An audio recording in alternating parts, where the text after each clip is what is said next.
कुर्ला दुर्घटनेनंतर सिटी किनारा हॉटेलबाबत अनेक धक्कादायक बाबी समोर येत आहेत। सिटी किनारा हॉटेलचा वरचा मजला हा अवैध होता। हॉटेलचं फायर ऑडिटही झालं नव्हतं।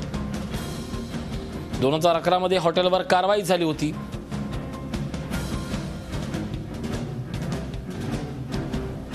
या संदर्भातल्या अत्यंत बेजबाबदार असणाऱ्या या सगळ्या घटकांवर नेमकं जबाबदार कोण या प्रश्न आता निर्माण झालाय। कुर्ला परिसरात गॅस सिलेंडरच्या स्फोटामुळे आग लागून 8 जणांचा मृत्यू झाला होता। कुर्ला पश्चिमेकडील सिटी किनारा नावाच्या हॉटेलमध्ये दुपारी भीषण घटना घडली। या सर्व मृतदेहांची आता ओळख पटली असून मृतांपैकी 7 जण शेजारच्या डॉन बॉस्को कॉलेजचे विद्यार्थी आहेत।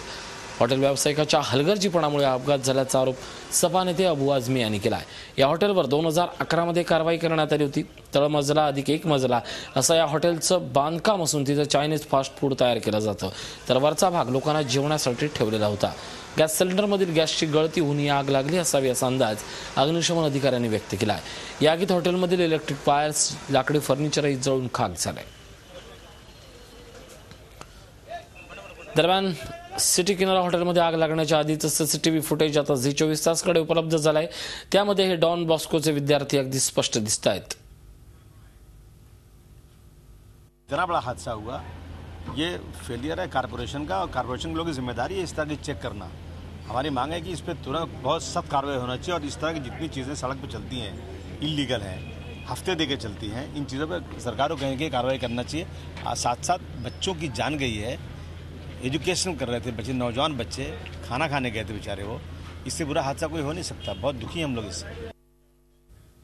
आपण या संदर्भात अधिक चर्चा करूयात। आमचे प्रतिनिधी कृष्णात पाटील। कृष्णात, सिटी किनारा वर्दळीचं ठिकाण आहे, पण या निमित्तानं उपस्थित झालेले प्रश्न हे त्यापेक्षाही महत्त्वाचे आहेत। 2011 मध्ये कारवाई झाली, पुन्हा हे हॉटेल चालू कसं झालं, कारवाईची काय नेमकी समर्थन आहेत, वरचा मजला अवैधरित्या वाढवण्यात आलं होतं, मात्र या सगळ्या पार्श्वभूमीवर फायर ऑडिटही झालं नाही। म्हणजे या सगळ्या प्रकरणात सिटी किनारापेक्षाही या सगळ्यांना अभय देणारं महापालिकेचं प्रशासन आणि संबंधित अधिकारी वर्ग दोषी ठरतोय। त्यांच्यावर ही सदोष मनुष्यवधाचे गुन्हे दाखल का होऊ नयेत हा संतप्त सवाल आहे। ऋषी, नक्कीच, कारण केवळ हे एकच हॉटेल नाही आहे, तर मुंबईतले अनेक असे हॉटेल्स आहेत ज्या ठिकाणी अशा प्रकारचे जे वरचा मजला आहे तो या ठिकाणी अनधिकृत असलेला दिसून येतो। त्याचबरोबर या ठिकाणी जे ठेवले जाणारे सिलेंडर्स असतात त्या ठिकाणी परवान्यापेक्षा जास्त सिलेंडर ठेवले जातात। अगदी फुटपाथवर देखील लागणारे चायनीजचे गाड्या असतात, त्या ठिकाणी देखील मोठे मोठे 5-6 सिलेंडर असलेले आपल्याला दिसून येतात, परंतु या संदर्भातली कारवाई केली जाते तर नाही आहे। कारण का या संदर्भातली सुरू असलेली जी हप्तेखोरी आहे ती महत्त्वाचं आहे। नक्कीच हप्तेखोरीचा प्रश्न महत्त्वाचा आहे। कृष्णात, मी येतो तुमच्याकडे। आपल्यासोबत भाजपचे खासदार किरीट सोमय्या आहेत। किरीटजी, अत्यंत दुर्दैवी असा सगळा प्रकार आहे, पण या प्रकारानंतर हॉटेल मालकापेक्षाही दोषी हे प्रशासन दिसतंय, काय सांगाल? आताच माझे आज सकाळी मुख्यमंत्री देवेंद्र फडणवीस, महापालिका आयुक्त अजय मेहता आणि हे जे हॉटेल आहेत आहारचे चेअरमॅन शेट्टी या तिघांची चर्चा झाली। मी त्यांना आग्रह केलाय आणि जे महापालिकाचे सध्याचे जे ऍक्टिंग जे फायर चीफ ऑफिसर आहेत त्यांच्याची पण विस्तृत मी कालच्या घटनेची माहिती घेतली। तर या विषयात असं आहे आणि मी आत्ताच पेट्रोलियम मिनिस्ट्रीची पण बोलत आहे। पहिलं काम करायची गरज आहे की सगळ्या ठिकाणचं कुकिंग गॅस ठेवण्याचा जागेचा व्यवस्थेचा ऑल रेस्टॉरंटचं स्पेशल फायर ऑडिट करून घेतलं पाहिजे। नंबर 2, जे मेझनीन फ्लोर पोटमाळा, ते जे पोटमाळा बसवतात, आम्ही पण जाऊन तिथे जेवतो। मला असं वाटतं की काही ठिकाणचे पोटमाळ्याची अवस्था भयंकर दुर्दैवी आहे, भयंकर।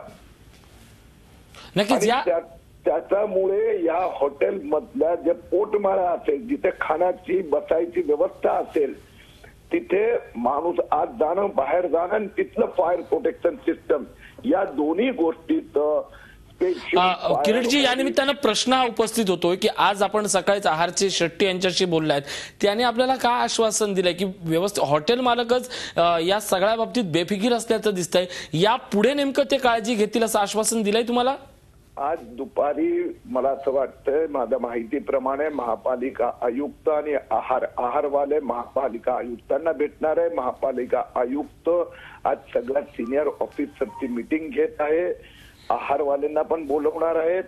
यात एक जसं मी त्यांना अपील केलं आणि मुख्यमंत्री स्वतः या विषयाकडे अपील करत आहे की आहारने स्वतः ऑडिट करून घ्यावं, म्हणजे फायर प्रोटेक्शन सिस्टमचं. मी आणखीन एक नवीन विचार देतो की आता फक्त महापालिकेचं फायर ब्रिगेडचं ऑफिसरचं फायर ऑडिट पुरेसं नाही. मला असं वाटतं की जर महापालिकाकडे एवढी फायर ब्रिगेड ऑफिसर एकदम अचानक मिळणार नाही ऑडिट करण्यासाठी, तर यासाठी समाजात जे प्रोफेशनल एक्सपर्ट आहेत त्यांच्याकडून करून घ्या, पण एक टाइम बाउंड प्रोग्राम. माझ्या डोक्यातलं मी फार स्पष्ट सांगतो, 100 दिवसाचा आत मुंबईचे जेवढे रेस्टॉरंट आहेत, कारण की एका विद्यार्थ्याची किंमत आहे ना, त्या किंमत कोणी लावूच शकत नाही. त्यासाठी हॉटेल असोसिएशन रेस्टॉरंट वाल्याचे 5-50 कोटी रुपये खर्च झाले. भले त्यांनी माझा इडली सांबारवर 1 रुपया जास्त घ्यावा, समाज ते क्रॉस पेमेंट करणार, परंतु 100 दिवसाचा आत मुंबईचा ऑल इटरीज रेस्टॉरंटचं फायर प्रोटेक्शन सिस्टमचं ऑडिट आणि त्याच्या आधारावर करायचं. नक्कीच या सगळ्याच्या पार्श्वभूमीवर मुद्दा एवढाच होतोय की हॉटेल मालकांनी आता इंटिरियर पेक्षा फायर ऑडिटवर आणि ग्राहकांच्या सुरक्षेवर लक्ष दिलाच पाहिजे. समर्थ प्रशासन आणि समर्थ नेतृत्व म्हणून आपण या सगळ्यावर नक्कीच लक्ष ठेवाल एवढी अपेक्षा. धन्यवाद किरीटजी आमच्याशी बोलल्याबद्दल. आपल्यासोबत शिवसेनेच्या नगरसेविका मनाली तुळसकर आहेत. मनालीजी, काय सांगाल? अतिशय दुर्दैवी प्रकार झालाय. महापालिकेच्या वतीनं काय आश्वासन द्याल आणि महापालिकेकडनंही हलगर्जी झाली आहे, काय मान्य कराल? ऍक्च्युली तसं बघायला गेलं तर साहेब मी एवढंच म्हणेन, आपली महानगरपालिका लायसन देताना या गोष्टीचा सगळ्या बाबींचा त्यांनी विचार केला पाहिजे. पहिली गोष्ट, कारण की त्या हॉटेलला काल अक्षरशः बघितलं ना मी, एक्झिस्टिंग म्हणजे काहीच नव्हतं. अगदी कंजेस्टेड ते हॉटेल होतं आणि त्याची परिस्थिती अशी होती की त्या अक्षरशः तिथे बसलेले कस्टमर जे होते, जेवायला गेलेले ते विद्यार्थी होते, कॉलेज स्टुडंट, त्यांना कोणताही पर्यायी जागा नसल्यामुळे ते गुदमरून त्यांच्या आतमध्ये मृत्यू झाला असं मी नक्कीच म्हणेन. आणि मी अक्षरशः याच्यानंतर महानगरपालिकेने हॉटेल्सना किंवा कुठे लायसन्स देताना या सगळ्या गोष्टींची खबरदारी घ्यावी, एवढीच माझी इच्छा आहे.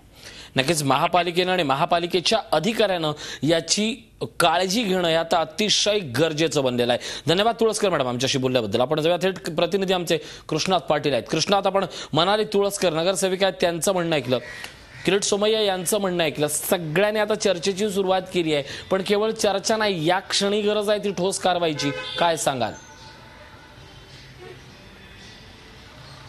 नक्कीच ऋषी, कारण मुंबई हे इतकं मोठं शहर आहे. प्रत्येक गलीगलीमध्ये अशी अनेक हॉटेल्स असलेले दिसून येत आहेत. प्रत्येक ठिकाणी वॉर्ड वाईज जे आहेत, तर वॉर्ड वाईज मायक्रो लेवलला जाऊन या ठिकाणी काम करणं गरजेचं आहे आणि ती जबाबदारी आहे ती मुंबई महापालिका प्रशासनाची आणि विशेषतः फायर ब्रिगेड ऑफिसची.